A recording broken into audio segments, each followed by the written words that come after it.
Mwezi wa 7 unaingia mwezi wa 8. Kama ulifikiri mwaka haujaisha, pole. Mwaka umebaki miezi michache mno. Haijazidi siku 120 na kitu kutoka sasa. Haijazidi siku 120 na kitu kutoka sasa. Kifika mwezi wa 9, kuna watu waliwaagiza waseme walifanya nini.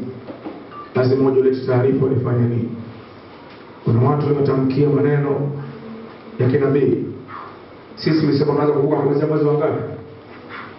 Kinabii mwezi wa ngapi? Wa 9. Wanasubiri tarehe 30 ngapi?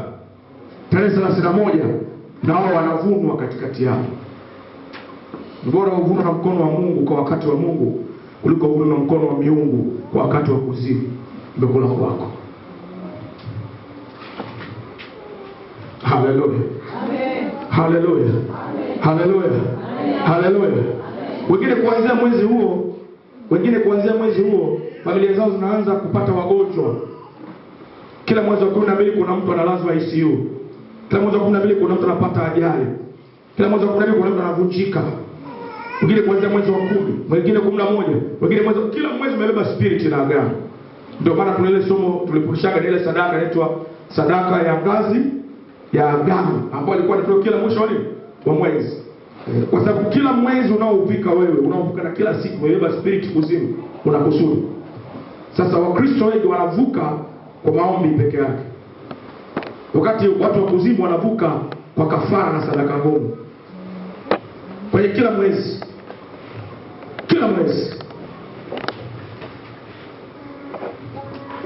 Unajua ukifundishwa maarifa inakuwa ni kufundisha hana hukumu mbele za nani? Mbele za Mungu. Inabaki kwako. Kwa hiyo kama ulikuwa unadhani mwaka bado mrefu, no. Kuachia na maachilio. Kuachia na maachilio. Mtaweza kusema mbona jambo moja linalofanana, tofauti kidogo. Kuachia ni nini? Andika. Kuachia ni hali ya kupuuzia jambo au kitu kilichotokea.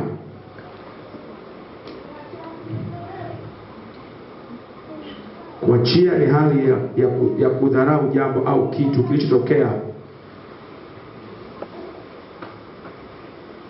kwenye maisha ya mtu.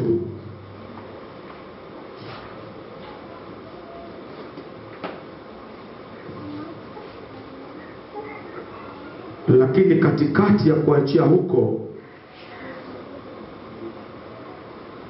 katikati ya kuachia huko, kunaweza kuwapo maumivu ndani ya huyo mtu.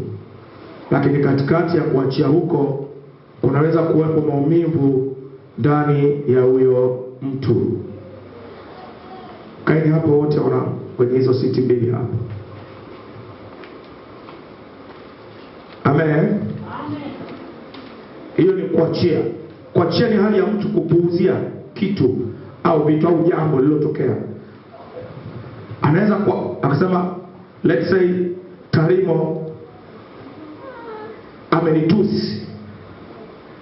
Nikamjua Tarimo amenitusi. Nafahamu kabisa amenitusi.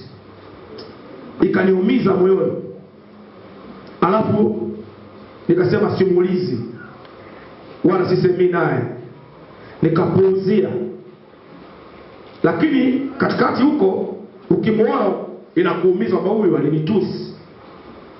Amina. Huyu alinitusi na inakuumiza. Bado unajisemea lakini ipo siku yake. Unaona hiyo kitu ipo siku yake. Hiyo umeachia. Umeachia lakini umepuuzia